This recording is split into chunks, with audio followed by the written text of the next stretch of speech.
គ្រូសាខ្ញុំមានពាក្យប្រមាណម៉ាត់ដែលធ្វើឲ្យខ្ញុំមានកម្លាំងចិត្តខំប្រឹងតស៊ូទៅមុខជានិច្ចគាត់និយាយថាពេលកូនចេញពីស្រុកត្រូវមើលទៅមុខក៏មើលក្រោយប្រឹងទៅមុខទៅជីវិតកូនបានល្អប្រសើរពេលកូនចេញពីស្រុកកុំស្ដាយគេអាកកុំស្ដាយស្រែចម្ការកុំស្ដាយដីធ្លីដែលពួកគាត់មានបើកូននៅតែសម្លឹងទ្របទាំងអស់នឹងកូនទៅមុខអត់បានឆ្ងាយទេកុំទៅរកលុយបដើនឹកឃើញថ្ងៃណាមួយមកលក់ទ្រព្យសម្បត្តិទាំងអស់នឹងធ្វើមានវិញអានឹងកូនគិតខុសហើយគាត់និយាយថាកូនចេញពីស្រុកទៅហើយកូនទៅតែប្រឹងលើខ្លួនឯងប្រឹងដោយសមត្ថភាពខ្លួនឯងកសាងភាពមានបានលើខ្លួនឯងស្រុកយើងមានរឿងអស្ចារ្យជាច្រើនជាងទ្រព្យសម្បត្តិដែលឪពុកម្ដាយកំពុងមាននឹងទៀតផងបើកូនចេះកសាងខ្លួនឲ្យមានបានដោយខ្លួនឯងអានឹងទើបកូនខ្លាំងទៅថ្ងៃមុខគាត់និយាយថាបើមានពេលកូនត្រូវតែរៀនម៉ែឪមិនដឹងថារៀនទៅវាបានធ្វើស្អីទេតែដឹងតែត្រឹមថាបើមិនរៀនទេគឺប្រហែលម៉ែប្រហែលឪនឹងឯងគាត់ប្រាប់ខ្ញុំថាកូនត្រូវតែរៀនឲ្យបានច្រើនទៅម៉ែឪក៏មិនដឹងដែរថារៀននឹងក៏រៀនចប់ទៅធ្វើស្អីដែរតែដឹងថាបើកូនមិនរៀនកូននឹងពិបាកដូចម៉ែដូចឪនឹងឬក៏ពិបាកអាចនឹងលើសម៉ែលើសឪទៀតគាត់ផ្ដាំថាឲ្យពិបាកតែធ្វើជំនាន់ពួកគាត់នឹងទៅបានហើយជំនាន់គាត់សុខចិត្តពិបាកឲ្យតែកូនបានរៀនតែពីជំនាន់កូនតទៅកូនត្រូវដឹងថាខ្លួនឯងត្រូវតែល្អប្រសើរជាងម៉ែឪបើកូនមិនខិតខំទេកូនមិនត្រឹមតែលំបាកដោយពុកម៉ែទេ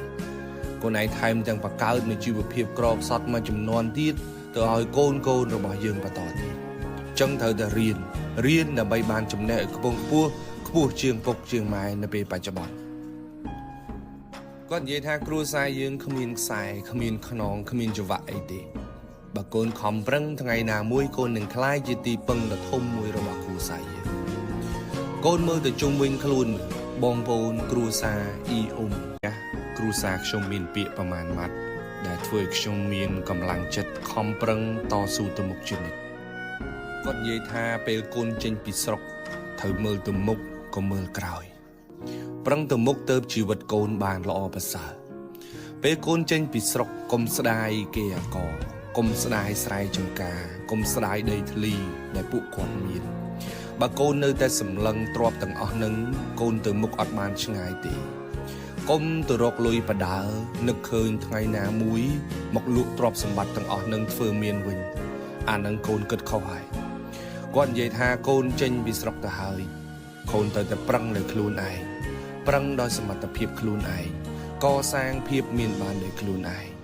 ស្រុកយើងមានរឿងអស្ចារ្យជាច្រើនជាងទ្រព្យសម្បត្តិដែលឪពុកម្ដាយកំពុងមាននឹងទៀតផងបើកូនចេះកសាងខ្លួនឲ្យមានបានដោយខ្លួនឯងអានឹងទើបកូនខ្លាំងទៅថ្ងៃមុខ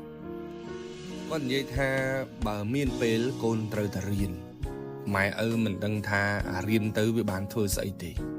តែដឹងតែត្រឹមថាបើមិនរៀនទេគឺប្រហែលម៉ែប្រហែលឪនឹងឯងគាត់ប្រាប់ខ្ញុំថាកូនត្រូវតែរៀនឲ្យបានច្រើនទៅម៉ែឪក៏មិនដឹងដែរថារៀននឹងក៏រៀនចប់ទៅធ្វើស្អីដែរតែដឹងថាបើកូនមិនរៀន